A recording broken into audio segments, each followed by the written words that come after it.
This is the first project in our Energy for Development program, which is geared to give energy access to rural communities in Africa. The project behind me is in Kitonyoni, and this project is about 13.5 kilowatt peak and providing connectivity to about 64 businesses in the village center. It also impacts on about 5,000 inhabitants around the village. This is one of 6 projects. The other 2 are in different parts of Kenya, near Lake Magadi, and another 2 in Uganda, and the last one is in Cameroon. Our vision is to make sure that those people who are marginalized without having no electricity, they will have a better livelihood, enhanced by providing access to power. And that access is not just mere lighting, it's actually providing much more usable energy for them to enhance their activities in commerce, in whatever activities that are needed, like ICT, for schools, for health centers, and so forth. The success criteria for a project like this is to see how people's lives are enhanced. And for us, really, we undertook a baseline survey to give us an understanding of how life is in the village and the surrounding areas.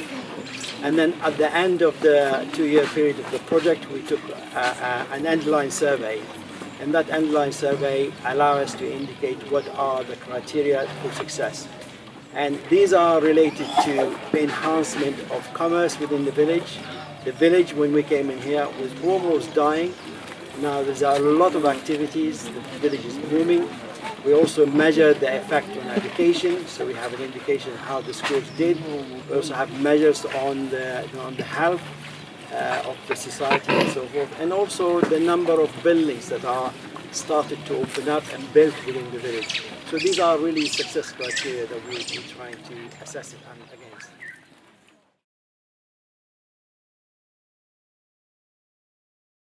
So we assessed the region that is here in Makueni to look at what are the resources that are around that we can utilize for producing sustainable energy.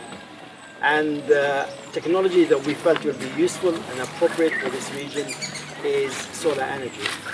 And the system that we have devised is a solar energy that allows us not only to provide power but also to collect water. And that's really based on the baseline surveys that we have done.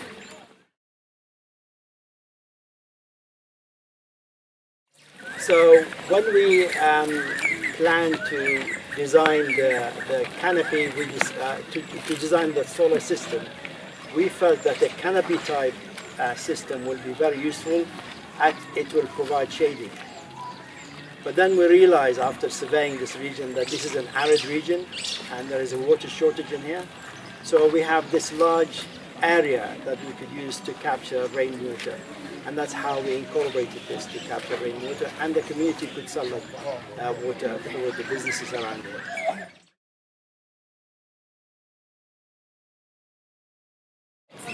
The day-to-day running of the project is done by the community themselves. They have access to electricians, they have access to a high level of support in Nairobi, and they always have access to our group in the UK. So they have a 3-level of assessment or with assistance that they can have through the life of the project.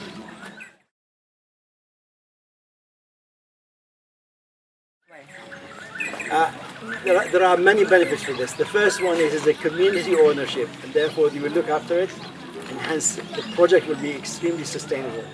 And this is really now one of the outcomes of this project, that it is community embedded project. The outcome is that it's going to be sustainable for the future.